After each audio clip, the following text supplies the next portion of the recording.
J'ai 12 ans et je suis assis sur un tabouret au fond d'une salle bondée. Sur le grand écran, le générique a commencé. Une musique mélancolique, un chemin, et sorti de la forêt, un homme qui s'approche, un sac de couchage à son épaule. Ce démarrage innocent ne présage rien de particulier et pourtant, très rapidement, je vais réaliser que cette séance va être très spéciale.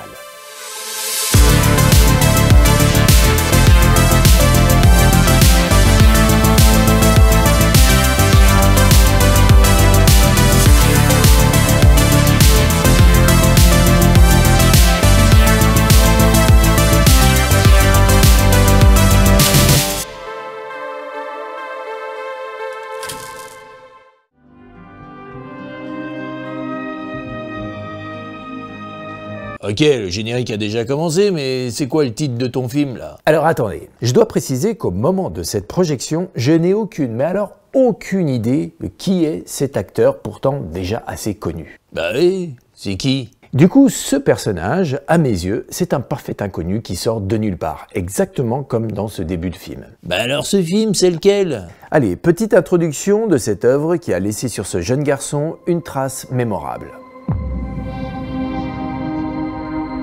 Rambo, First Blood dans son titre original, sorti en octobre 1982 aux États-Unis et le 2 mars 1983 en France. Tiré du roman éponyme de David Morrell, sorti 10 ans plus tôt en 1972, et qui traite des difficultés de réinsertion des vétérans de la guerre du Vietnam. Dès sa parution, le livre remporte un grand succès, et comme à son habitude, Hollywood met immédiatement son grappin dessus. Sauf que c'est un peu too much cette affaire. Trop anti-américain, trop sulfureux, trop violent. Total, le script devient une patate chaude que tout le gratin du cinéma américain se refile. Personne ne veut mouiller sa chemise, ça sent trop le projet foireux qui t'explose à la figure. Et du coup, rien pendant 8 ans. Et voilà que deux jeunes producteurs réussissent à récupérer les droits et se lancent dans l'aventure. Et avec eux, un réalisateur canadien du nom de Ted Kotcheff, à qui l'on doit déjà une plongée dans l'outback australien bien poisseuse et dégoulinante de sueur. Un réalisateur qui taille dans le brut, sans fioriture, parfait pour le projet. Bon, par contre, cette fois-ci, ça sera sans la chaleur et les concours de bibine dans toutes les positions imaginables. Enfin bref, c'est lui, Ted Kotcheff, qui pense à Sylvester Stallone, déjà auréolé des succès des 2 premiers Rocky pour interpréter le personnage. Et Stallone, lui, il dit oui en 24 heures. Alors je sais que ça va être coton pour certains, mais mettez de côté l'a priori, gros bourrin et cervelé qui mitraille à tout va. Non, parce que cette image de Rambo, c'est pour le numéro 2, la suite bien commerciale et caricaturale qui sortira 2 ans plus tard. Ici, dans ce premier opus, c'est plus subtil. Bon, après vous faites comme vous voulez, mais ça serait dommage de passer à côté d'un bon film. Ah oui, et j'oubliais, le film est un peu violent, alors à sa sortie, il a récolté d'une interdiction moins de 12 ans. Interdit aux moins de 12 piges? Bah, tu nous as jamais dit ça. Ah mais je m'en souvenais plus du tout. Mais ça y est, ça me revient. La caissière qui me demande ma carte d'identité, ça y est, je la vois. Et mais alors, je comprends mieux le comportement que j'ai eu après. Ça explique tout. Ah oui, ça peut être traumatisant ça. Ah peut-être pas quand même. En tout cas, pour un jeune garçon dont c'est la première séance, c'est pas rien. Moi je crois surtout que vu l'avorton, ça ou autre chose, il nous aurait fait le même cirque. Bon, revenons au film et à la fin de son générique. On découvre une magnifique vue, un lac, quelques maisons, des enfants qui jouent, un véritable havre de paix. Notre personnage, dont on ne connaît absolument rien, bah forcément, ça vient de commencer, sourit et s'empresse de rejoindre les habitations à la recherche d'un ami. Alors l'accueil, faut avouer, est pour le moins un peu froid. On sent immédiatement qu'il y a un petit malaise. Mais notre personnage ne se laisse pas démonter. Il se présente. My name is John Rambo. We served on the same team together in Nam. Voilà, maintenant on connaît son nom et on sait que c'est un vétéran de la guerre du Vietnam. Et ensuite il essaie de détendre l'atmosphère et de prouver ses bonnes intentions en montrant une photo de groupe de son régiment où apparaît l'ami en question. Donc à ce stade, ce personnage nous apparaît plutôt... gentil. Bah, ça a l'air d'être un bon gars. Eh oui, il est souriant, modeste, respectueux, et regardez sa façon de s'excuser quand il sort les photos de sa poche.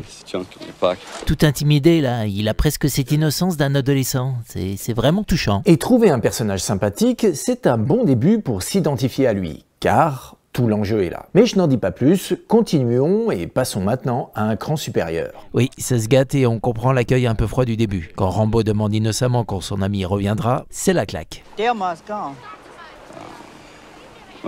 What time will he be back? He died.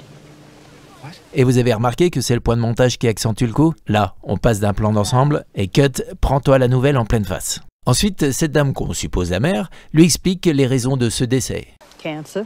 Elle l'a vu crever à petit feu d'un cancer provoqué par l'agent orange. Alors pour ceux qui savent pas, l'agent orange, c'est le produit chimique que les ricains ont arrosé pendant la guerre du Vietnam. Sauf que vous en doutez bien, le produit chimique il s'en fout un petit peu des nationalités. Eh ben c'est pas gai ton truc. Ah non, c'est sûr, hein, revenir d'une guerre en pensant avoir vécu le pire et finalement crever d'une saloperie que son propre camp a balancé, le ton est donné. Hein. I could lift him off the sheep. Et si avec mes yeux de 12 ans, je ne connais pas tous les enjeux liés à cette guerre, je saisis tout de même la cruauté et le cynisme de la situation. Alors Rambo, lui, il accuse le coup, le pauvre. Et là, on sent que tout s'écroule pour lui. Hein. Ses rêves, tout ça, envolé, terminé. Alors je ne sais pas vous, mais moi, quand je vois quelqu'un dont les rêves se brisent, eh bien je me mets un peu à sa place et du coup j'ai un peu de peine pour lui. D'autant plus si c'est un bon gars. Voilà, alors maintenant, toute l'ambiance du film nous met dans l'état d'esprit du personnage. Les cuicuis d'oiseaux au bord du lac, tout ça c'est terminé. Changement de décor. Là c'est l'errance totale sur la route. Il fait gris, froid, humide, et regardez là, le fondu enchaîné. C'est tout simple, mais ça donne l'illusion que le temps est long. Et la musique mélancolique par-dessus, ça achève le tableau de l'homme solitaire et désabusé. Et sans que je m'en rende compte, la magie du cinéma va continuer son œuvre jusqu'à ce que mon être fusionne avec ce personnage. Carrément, fusionné. Tu vas pas un peu fort là? Ah non, je t'assure, c'est vraiment comme s'il se glissait en moi. Ah oui, je sens. Ah, ouais, le nœud, ouais, là aussi. Et ça bouillonne. Et ça gonfle et ça attend d'exploser. Hey. J'ai l'impression de...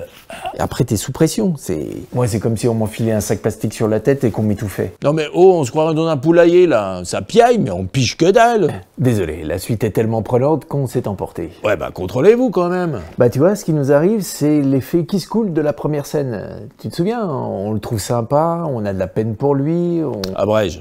Eh bien, tous ces liens qu'on a tissés avec lui ne font que s'amplifier pendant les 15 minutes qui suivent. On est pris aux tripes, on bouillonne intérieurement. Ouais bah t'es marrant, nous on n'a encore rien vu. Mais t'inquiète, je suis là. Et dans le prochain épisode, je vais te raconter tout ça et surtout t'expliquer comment le film te cuisine façon haute pression dans une cocotte minute. Rendez-vous dimanche prochain, merci d'avoir suivi, j'espère que ça vous a plu. Likez, partagez, abonnez-vous et commentez en racontant par exemple votre propre expérience inoubliable de cinéma. Et rendez-vous service, écoutez pas toutes les conneries qu'on vous raconte.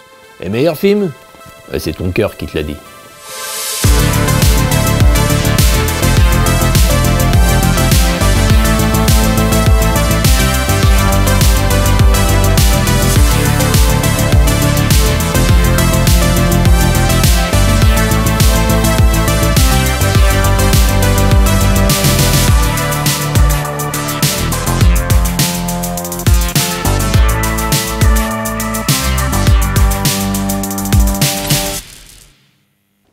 Je dis ça comme ça, mais il y a un rapport avec le scribouillard? Qui ça? Bah, Arthur Rimbaud. Elle est nulle celle-là. Hein.